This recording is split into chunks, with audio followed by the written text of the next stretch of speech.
I can't believe it's been 75 years since we first saw the Batman back in issue number 27 of Detective Comics back in 1939. Today, he's a grand hero. I mean, when you think of superheroes, you gotta think Batman. We see him in movies, video games, comic books, even on TV. But as of recently, you gotta remember the history of the Batman, and wondering on Batman films as well. Back in the day, Warner Bros. Was kind of in a dark time with Batman films, following the shittiness that was Batman and Robin. They weren't so sure how to continue the Batman legacy, and they had tons of films in the works, but one way or another, they were never developed, and they never saw the light of day. So today, in a special honoration of Batman's 75 years in this world, today on Movies in Question, I'm going to talk about canceled Batman films. I've already talked about Batman Triumphant in a previous video I did a long time ago, but something I left out in that video was that Warner Bros. Was still planning to make more Batman movies in between Batman Triumphant and Batman Begins. Two of those films were Batman Beyond, a live-action version of the hit TV series back in 2000, and also Batman Year One. But before we get to those films, there's something else Warner Bros. Was developing on the side. Well, not really. Anyway, there was supposed to be a live-action Robin film. Yeah, a live-action movie based on the Boy Wonder. Chris O'Donnell from the Batman Forever series would have reprised his role as the Boy Wonder, though as of you can already guess already, Batman and Robin's shittiness at the box office caused Warner Bros. to just, leave behind that world. Let's just move on to something else. And of course, that means the cancellation of the Robin film. I'm a little disappointed. I mean, Robin's a powerful character. He would have worked out in his own movie. But what can you do in this world? There was yet another Batman film in development entitled Batman Dark Knight. This film was pitched to Warner Bros. By fellow screenwriters Lee Shapiro and Stephen Weiss. This film, we would have seen Bruce Wayne retiring from Batman, Dick Grayson going to Gotham University, and also we get to see Jonathan Crane. Using his position at both Arkham Asylum and Gotham University, why am I not surprised by this? He uses these two cover-ups to continue his experiments on fear. While at the same time, later on, Dr. Kurt Langstrom would fight Crane on his experiment, and Crane would inadvertently unleash the beast known as Man-Bat.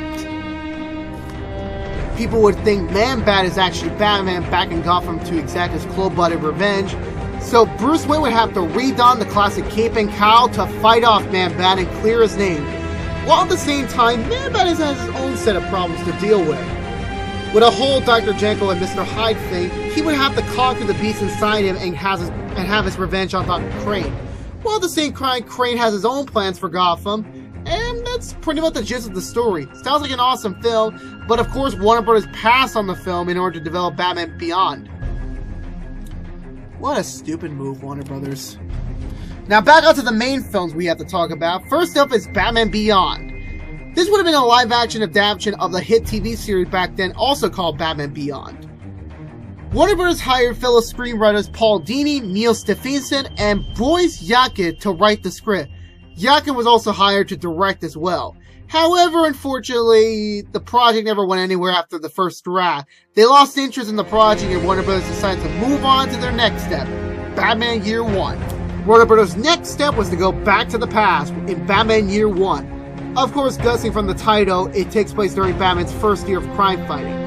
Director Joe Schumacher, director of both Batman Forever and the shittiness known as Batman and Robin, wanted to come back as director, as he feels like he owes Warner Bros. For Batman and Robin's disappointment, and would have made Batman Year One a grittier, darker Batman film than it deserves to be.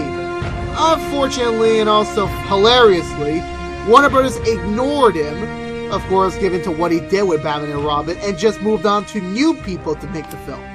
Warner Bros. In turn would then hire Darren Aronofsky to direct and write the film. He brought on his frequent collaborator on other projects to help him out with this film. This film would have rebooted everything on Batman that we've already known before, and would have also been based on the comic book. And guess who was going to play Batman? Well, at least fought off to play him. You guessed it, Christian Bale himself. It's just something, but when you look at Christian Bale, all you can think of is Batman. However, despite everything that was planned, the script, the director, and even Christian Bale as Batman, Warner Bros. Passed the film off in June of 2002 for guess what? Batman vs. Superman. But that's for another time, folks.